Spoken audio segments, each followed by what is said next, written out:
I am Shusara Kumara. Welcome to Satsang.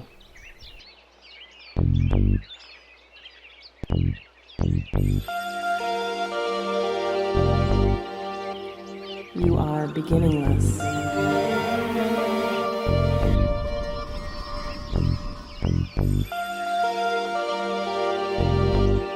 You are endless.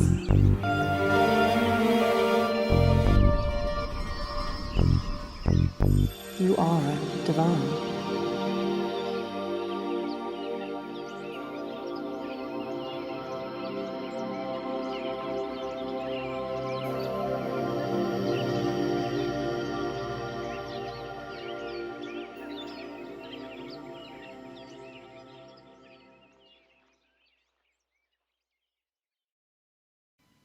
Good evening, everybody. This is Shusara Kumara. I'm so happy to have all of you with us again tonight for Satsang. We're going to go ahead and get started, so take a nice deep breath, and I will clear the space.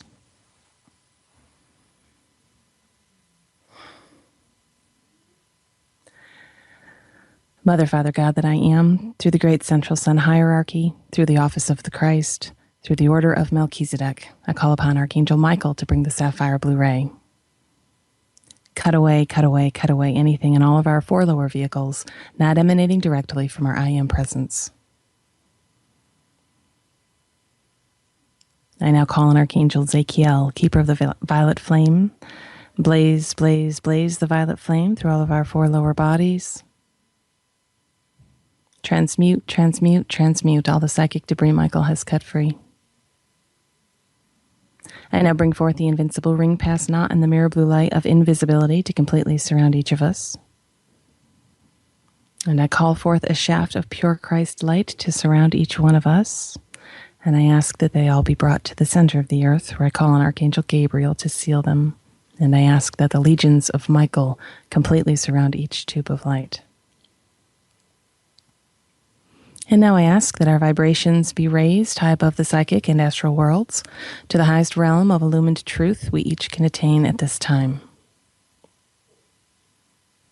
And now, Mother, Father, God, we place ourselves in service to you and to humanity. And I place myself in service to all of you tonight. We ask that only that which is direct from you be permitted into our perceptions and that all else of the lower mind be kept out. And we ask that only that which is direct from you be permitted through us.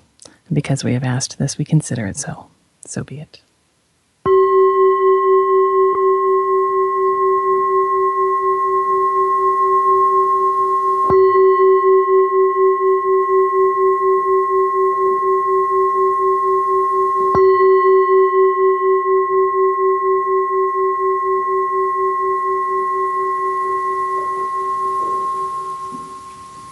All right. Come on back. So I'm joined by our core council members tonight, of course, PLEN, Tim, Linda, and Megan. We're all thrilled to have you with us. I have Megan is our treasurer extraordinaire. She asked me to make an announcement tonight. We, I think I mentioned, maybe it was the last broadcast, that we're having a bit of we ran into a bit of a snag, a legal snag with the name that we've been using for the last several years. And we are going to have to change our official name from the Shambhala Center. So we have chosen a name, but I won't bother announcing that until everything is official and in place. And but Megan has asked me if I wouldn't mind kind of asking. I think she said she wants to run a telethon. What did you say you wanted to do? Like a tele? Oh, she wants to do a telethon. Will there be singing and dancing involved? But what we're looking for is anyone who's willing to help us with donations to help cover our legal fees. Donations are always, what are they? They're tax deductible, because we are a nonprofit corporation. So I think we temporarily have lost our PayPal button on the Shambhala Center BBS page. We're working on getting that back on. In the meantime, if there's anyone who wants to show their appreciation for our work via a donation, they can contact Megan at info@theshambhalacenter.org. It's SHAMBHALA. And until we get that PayPal button back up. So I guess maybe next week we'll contact you with the details of the telethon that apparently I have to do. They should throw these things at me last minute. Okay. So thank you in advance for anyone who's kind enough and gracious enough with your hard-earned money to send a little our way to help us get through this little period. Okay. We had a really good session here prior, and let's continue it. You know, it's funny when I'll share something a little personal with you. When every week we start the broadcast, and you know I'm plugged in, so I've got a microphone in front of me and I've got earbuds on, so all I can hear is the intro music that gets funneled in that you hear.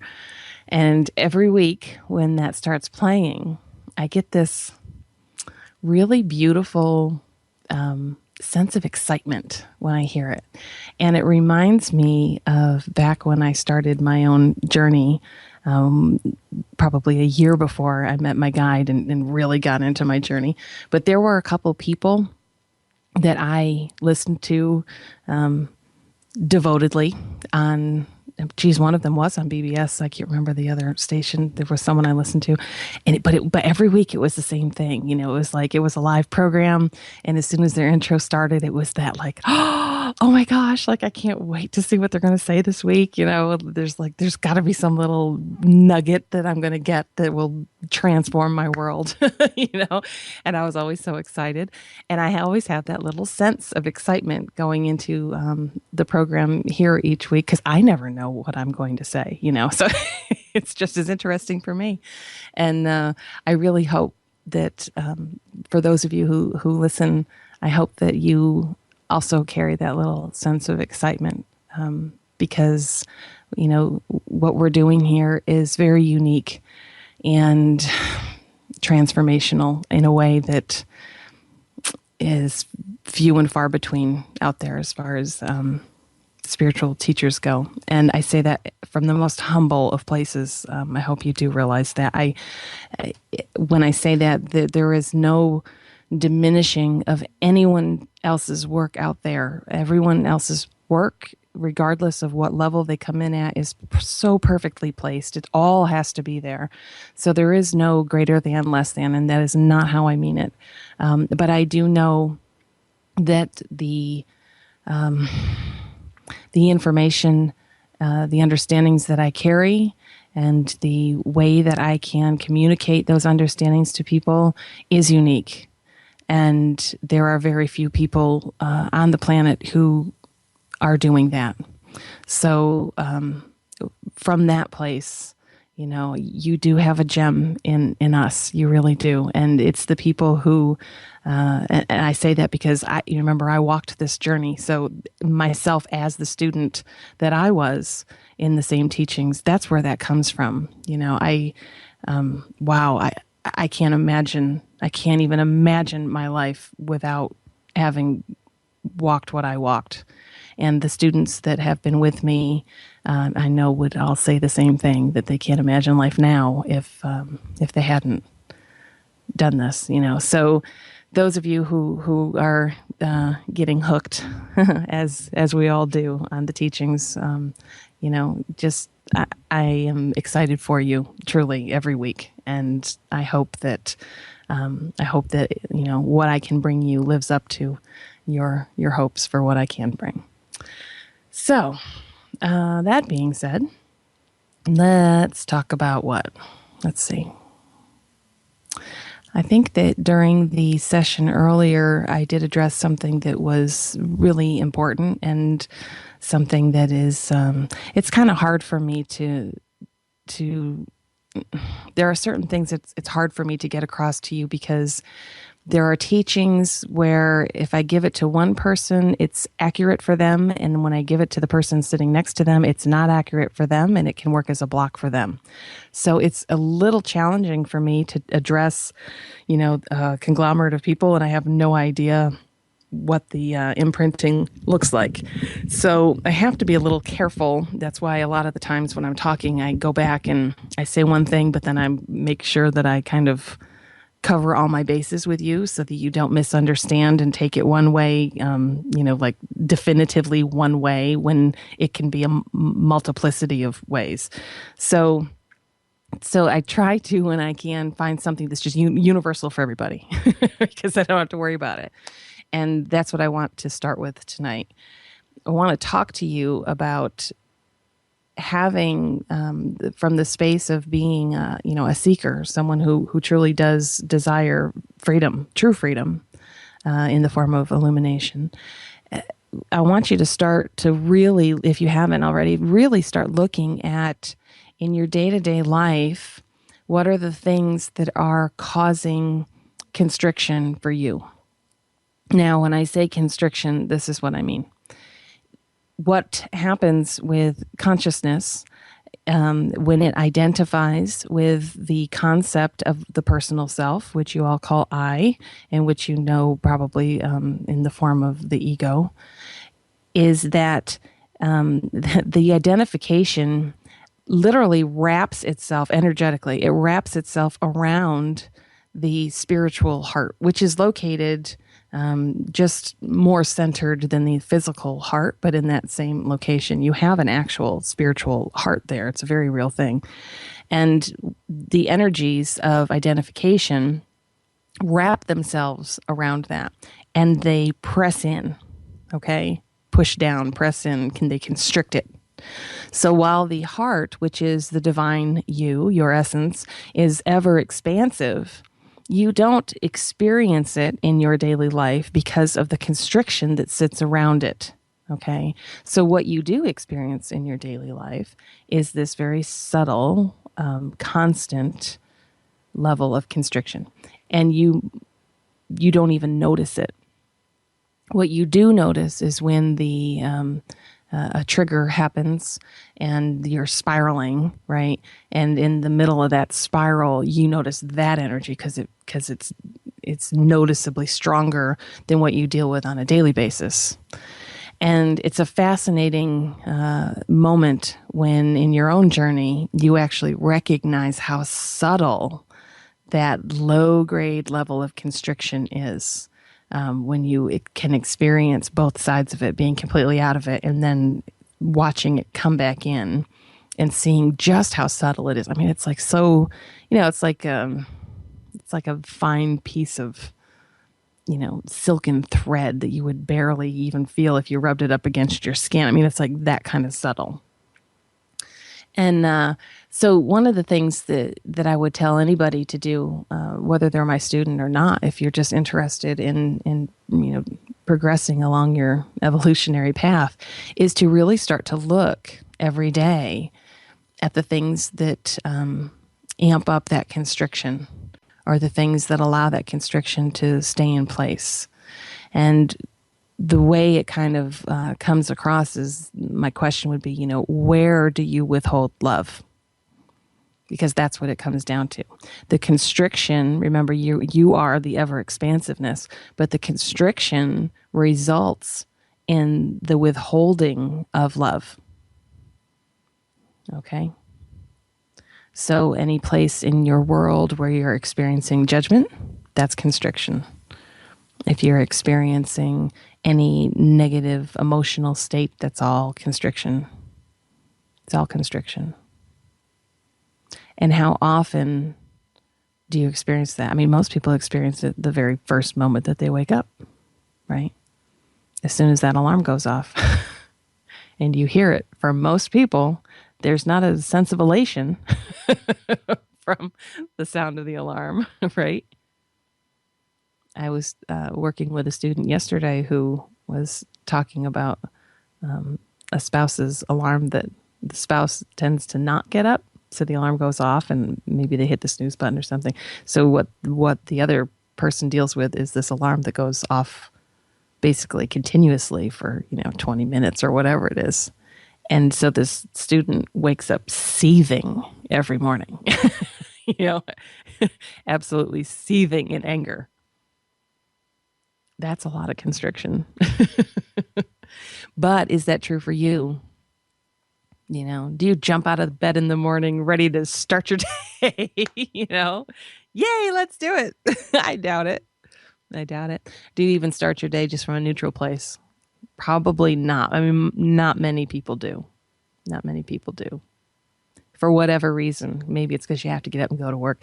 Maybe it's because the beginning of your day starts whenever your youngster decides to wake up, whenever that is, 3 a.m, 4 a.m, and you're the one who hears it and wakes up, right? And of course, the constriction comes. Why? Because it's challenging a belief that you're holding consciously. So let's take mom who hears the toddler wake up because the toddler's banging on her door. And in the moment of waking, the story kicks in, and the story is, not again. It's 5 o'clock in the morning. He should sleep longer. There's a belief. I need more rest. There's a belief, right? And so as soon as those beliefs are held and they have to be held up because those beliefs work to create your sense of self, right? That's a part of your quote unquote personality, sense of who you are. So your mom who needs, a certain number of hours of rest and believes that children by the age of whatever should be sleeping through the night. And so the resistance comes because that just got challenged by the knock at your door. Right? And in that moment, are you capable of seeing it as an act of loving grace from the divine? No, of course not. Do you look at it and go, oh, look, it's God speaking directly to me? Drop your expectation. Drop the desires. They come from the unmet need. No, we don't see it. We get angry, right? Frustrated. We act not so nice to the little one who probably did jump up ready to start the day, joyful, with no expectation of what's next and pure excitement in their natural state. You are not sitting in your natural state.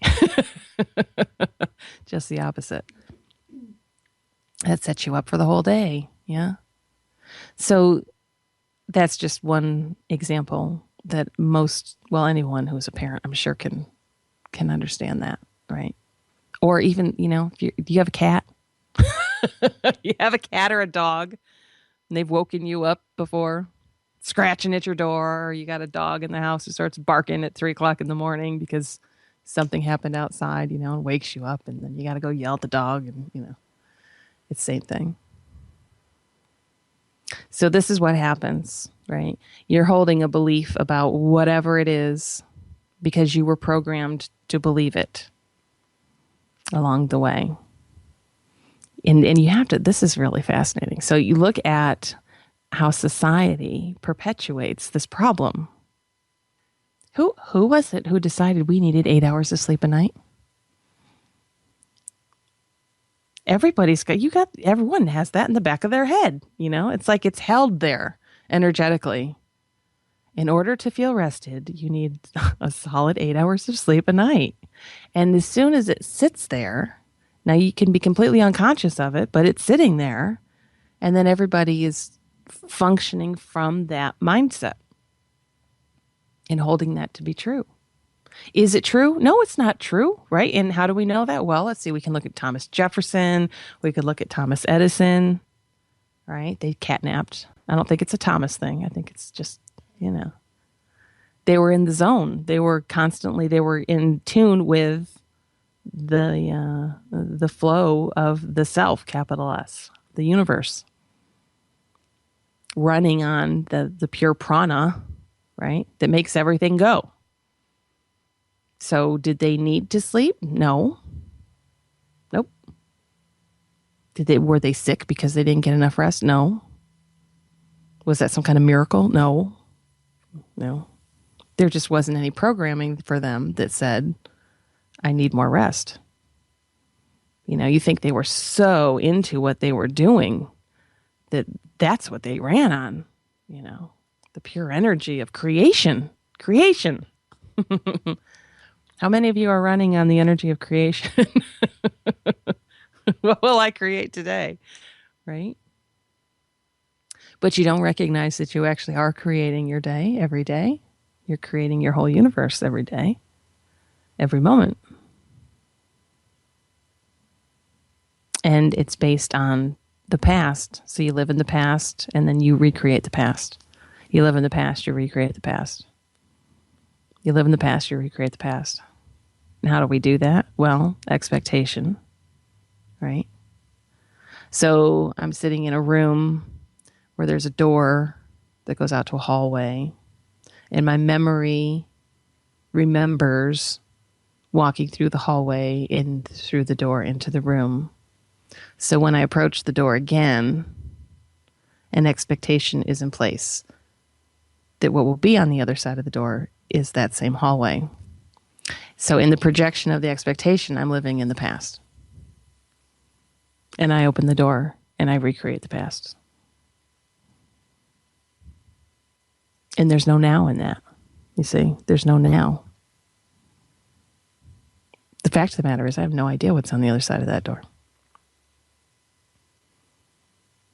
It's outside of my awareness, sitting here in the present moment. It doesn't exist for me.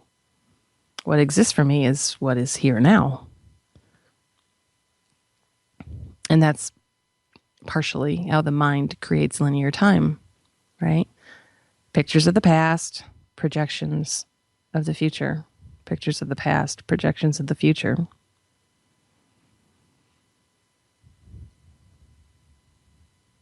If I asked you, what did you do yesterday? In a flash, you will see pictures.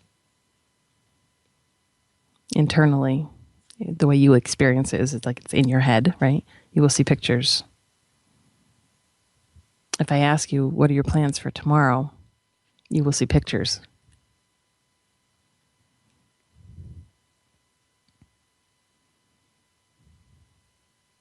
If I ask you, where are you now? There are no pictures.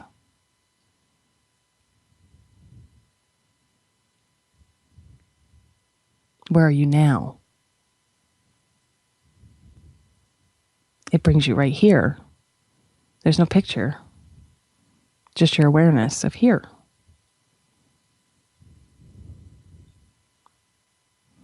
So outside of time and space, there's no ego either, because the ego can't exist without a story. That's what the ego is. It's a story. It's a story that has been attached to by consciousness. Undifferentiated consciousness identified with a concept. The concept was I, and it became the concept that it attached to. And that's a story. It became differentiated because of the belief in the story. Now, did it really become differentiated? No. It's a fictitious story, but it believes it to be true. And so the story can't exist unless there's time. You see, they work together. Linear time was created at the moment of the fall, along with the third dimensional manifestation, the densification that you experience here, along with karma, reincarnation, the four lower bodies. They all came into form simultaneously. So if you exist in the present moment, that means that existence is outside of time, it's outside of space, it's outside of a story, therefore outside of the personal self, outside of karma, outside of reincarnation. outside of all of it. Because all of those other things depend on each one of the other things to stay in manifest form. Do you see how you can't be a you without a story?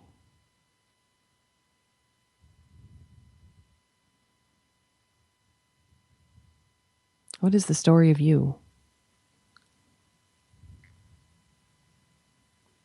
And for everybody, it begins with a birth. It will end with a death. That's ridiculous. You were never born and you will never die. Because you're not the form that you think you are. You are the awareness that sits behind it and around it. You are the awareness. The awareness has always been. The awareness will always be. There is no death. There is no death.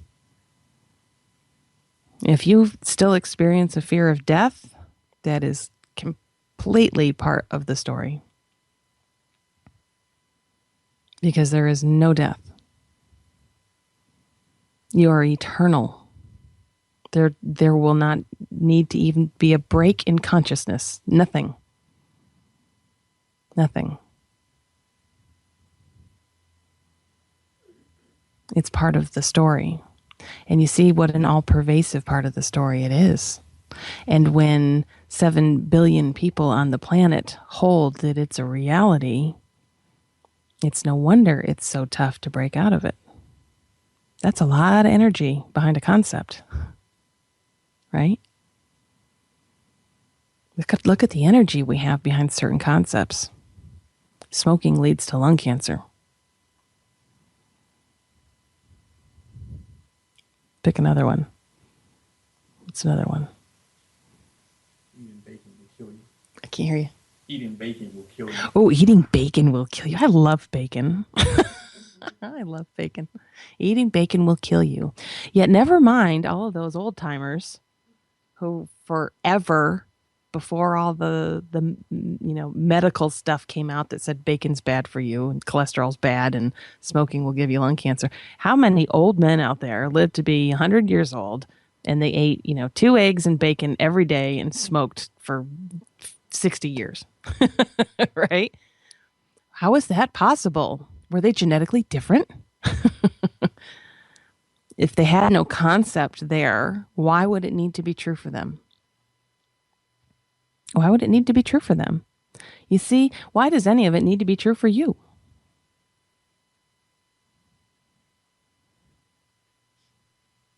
Why does any of it need to be true for you? We have to, and this is one thing, as you become more conscious, more aware, you have to really start looking at how you function in the world, right? And you look at how you're programming children especially. Don't go out in the rain without a coat. You're going to get a cold. One of my favorites. Where the heck did that come from? If you go out and it's cold out and you don't have a jacket on, you're going to get sick. What a load of garbage that is.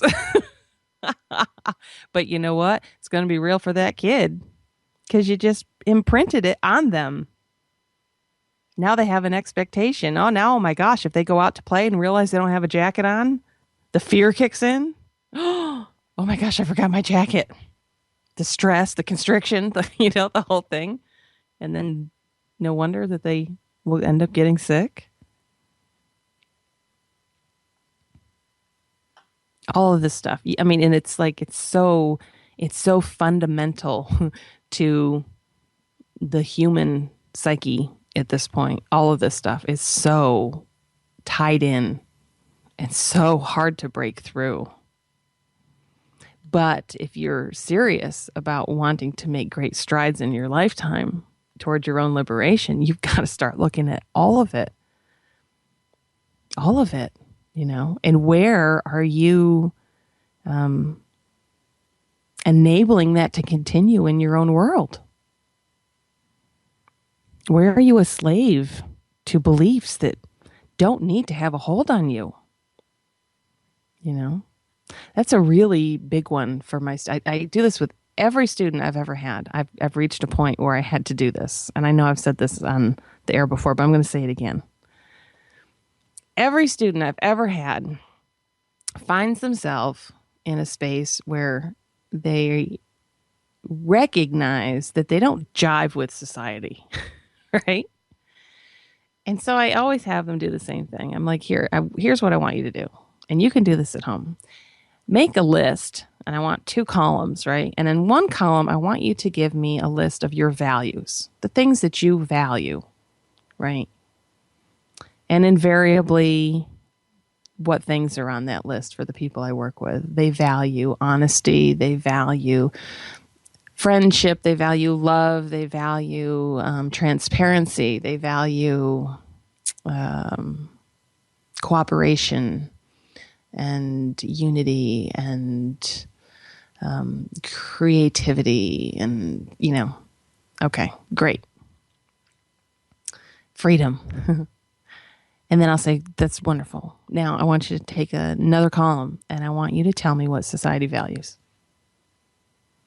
And then they're like, oh, And that's an interesting thing because are we looking at what society says it values or are we looking at what society actually shows us it values, right? And so you can look at it both ways. But really, what does society value? When it all comes down to it, words are nothing anyway. Actions mean everything. So what do we see? Well, society values. Does society value honesty? Really? I don't think so. Not if you look at the popularity of tabloid magazines and, all the other bashing that goes on TV and stuff like that. No, I don't think honesty is a big thing there. Do they value cooperation? No. The United Nations was a nice idea, right? In theory. Is that how it actually works out? No. Do they value freedom? Well, we love to wave that banner and say we do, but in practice, is it true? No. So down the line, they look at all these things that they value, and then they look at it against society in general, and they recognize that, wow, like the two, never the twain shall meet, right? And then it leaves me with my last question for them, the pivotal moment, right? Your pivotal moment. Why do you continue to judge yourself based on a set of values that you don't even believe in? I'm going to say it again. This is a big one. Why do you continue to judge yourself based on a value system that you do not believe in? Because that's what every one of you is doing. I don't make enough money. I'm not successful. Successful based on what? I don't believe that, personally, I don't believe money should determine whether you're successful or not, but yet I don't make money and I feel guilty. I don't make money and I feel like a loser. Well, why would you feel like a loser if you don't believe that money should have any bearing on whether you're a success or not, right? Seems like a stupid question, doesn't it? Like, duh. But yet there you are, feeling like a failure. So of course you're judging yourself based on that. And you know what? If you want to make strides in your spiritual work, that's got to stop. Stop judging yourself based on what society says you should be. If you just do that, that's huge. You know how much constriction will be lifted in the moment that you stop judging yourself based on society's values? And I don't mean rebel against them. I mean just stop altogether. Just stop even looking at it. Stop debating it. I mean, if you're debating it, you're still attached to it. It's not even worth your attention, is what I'm saying, right? Your value system Well, if you sit and you make like a meditation out of it and you really look, what is it that I truly value? That comes from something other than your imprinting. For the seeker who's going to come to me. Okay, understand that, because there are humans walking around the planet who would say, I value dishonesty, right? Then they would, right? They're not going to be working with me. I'll never even come into their awareness. But my students function from a different place. And if you're listening to me, I'm going to make the assumption that you fit into that. They do value honesty. They value openness. They value communication. Does it mean they're successful at it all the time? No, but they value it. They see that there's an inherent value in it. That above non-communication, it's preferable. It leads to greater openness. It leads to greater connection, right? They value connection.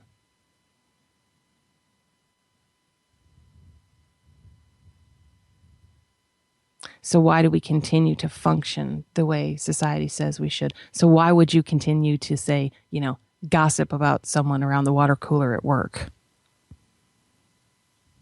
if you value honesty and openness? And you're going to gossip? That can't leave you feeling good. You see? Deep inside, it's not right. So why would you do it? Oh, well, because you feel the pressure to fit in? Okay. And why do you want to fit in so badly with patterned consciousness? You see what I'm saying? Humanity is a program. It is artificial intelligence. I mean, literally, you can go walk in the street, right? I'm giving you a level of consciousness that you didn't have prior. Go walk in the street, and as you look around, recognize that almost every person that you're going to come across isn't even there. It's a program that's running. They're an empty shell. Those are the people you have relationships with. Programs. You're beginning to wake up. You're beginning to come out of the program and to see it for what it is. So when you see it for what it is, why on earth would you choose to go along with it? It's not even real. Is that what you want for yourself? And earlier, Tim brought up the Matrix movie. What was the guy's name? I can't remember which one he was. Cypher. His name was Cypher. Cypher had decided that he'd seen reality long enough. Like he'd had it. He wanted back in the Matrix. He basically was like, look, I'll take it. I want to forget everything, Give me the illusion. Now, of course, you have to remember in the Matrix, it's the opposite of what's actually happening here, because we don't wake up to a hellish world. It's the exact opposite. You don't wake up and then say, oh, I want back into the illusion. Because the illusion is hell. Okay. And in the Matrix, it was kind of played up that you were waking up to hell, but at least you knew what reality was. And that was the beautiful thing. And that's not any different. So the program lives in hell because in the program, the only experience is separation, disconnection, constriction. Can you see why we'd call that hell? Is that your sense of heaven? Disconnection, constriction? No. Densification? No. You think of heaven, what do you think? You think, ethereal, light, buoyant, joyful, expansive. That is not life on earth. Now, it can be from an awakened consciousness, but the program that is humanity, by and large, 99 point whatever % of humanity, That's what the program is. The program exists in a state of hell, and everything around you, those are all your demons. All the demons of the Buddha, the demons of fear and the demons of desire. And that's what motivates humanity, fear and desire, fear and desire. But you don't have to be that. You can transcend that whole dynamic. And it starts with making some decisions about how you're going to live your life, And if you are someone who's just too fearful about, being your own person, this work isn't for you yet. Not yet. At some point, it will be for everyone, but it doesn't mean it is yet. If you're still too concerned about keeping up with the Joneses or what the neighbors are going to think about what what color you painted your shutters, this work is not for you.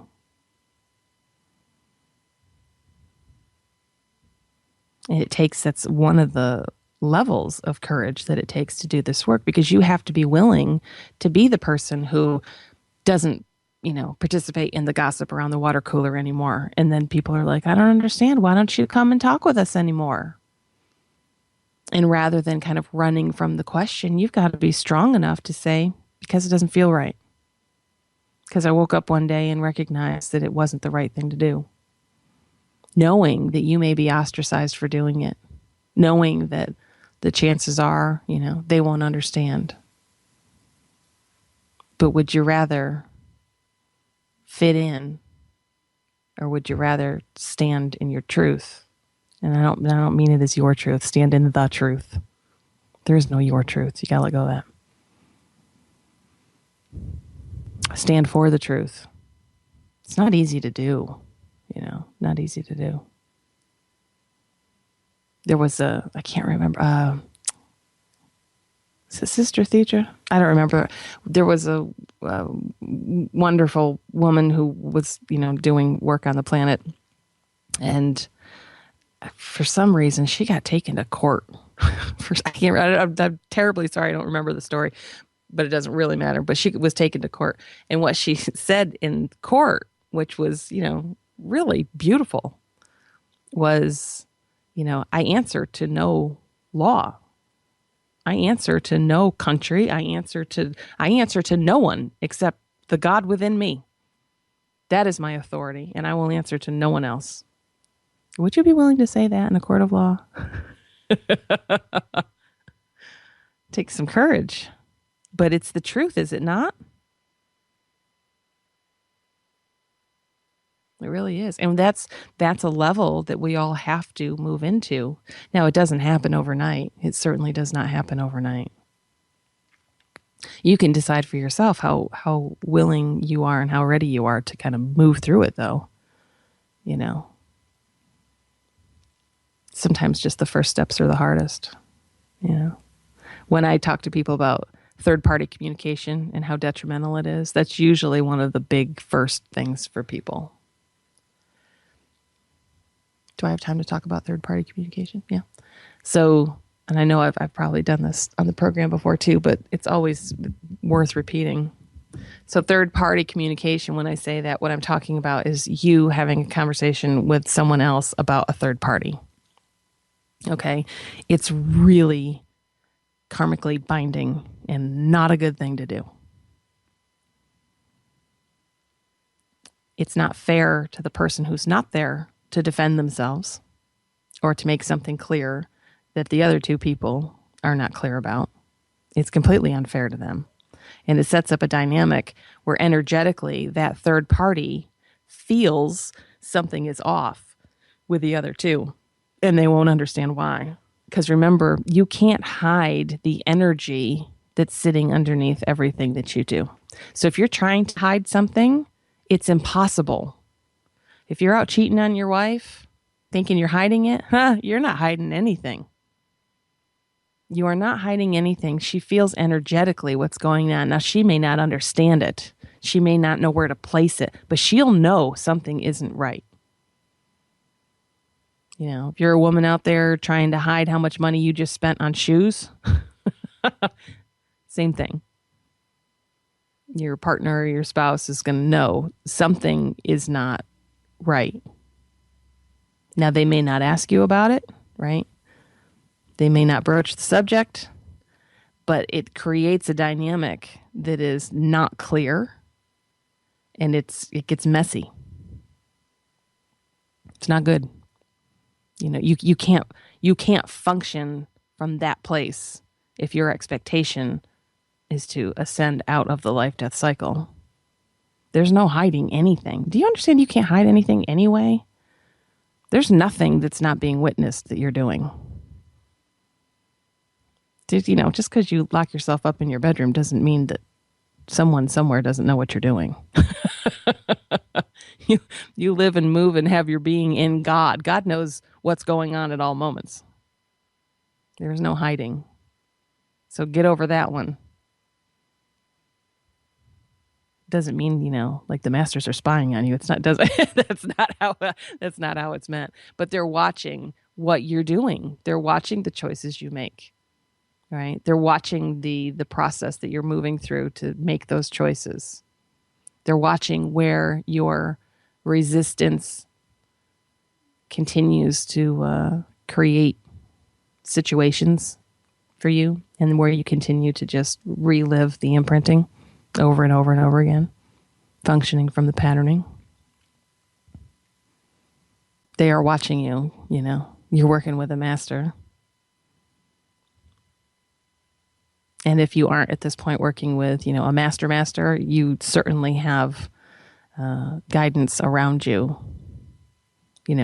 guardian angels, and call them whatever you want to call them, but everybody has multiple levels of guidance around them. And they're they'll be right with you. You don't see them, they'll be right with you. They can be there to help try to influence you. They can be there to put a thought that's going to run through your awareness. Plant a thought there that maybe you'll latch onto and follow that path instead. They're trying to help. But there is no hiding.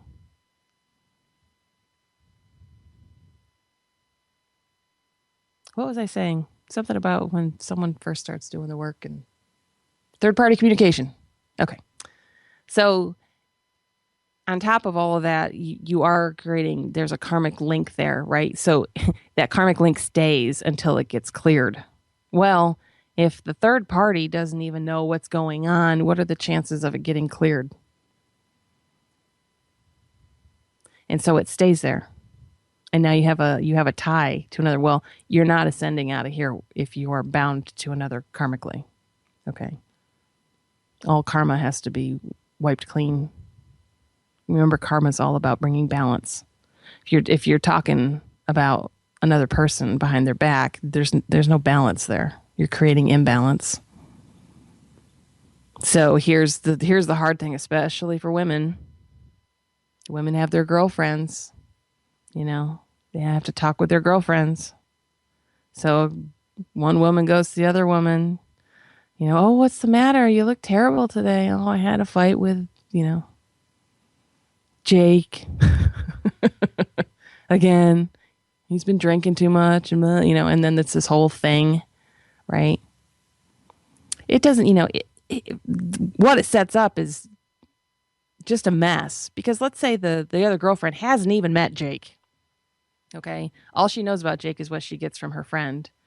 It already has implanted in her mind, in her consciousness, an expectation of who Jake is, which does not have to be true for her. Now, is it true that with the friend, that her boyfriend drinks too much and let's say he gets violent with her? Is that her reality? Yeah, that's her reality. But does it mean that if the other friend who doesn't know Jake were to meet him someplace else, that she would have that experience with him? No, it does not. And we have to be really careful here. You want to like peg him as a whatever, something negative. But you know what? The friend might have a lovely relationship with him. But by you talking to the other person and talking bad about your boyfriend, that's not even a potential for her anymore because it's already been placed there. She's already looking to prove that he's a jerk, that he's mean.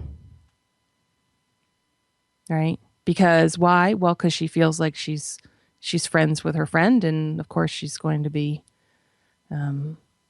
what's the word I'm looking for?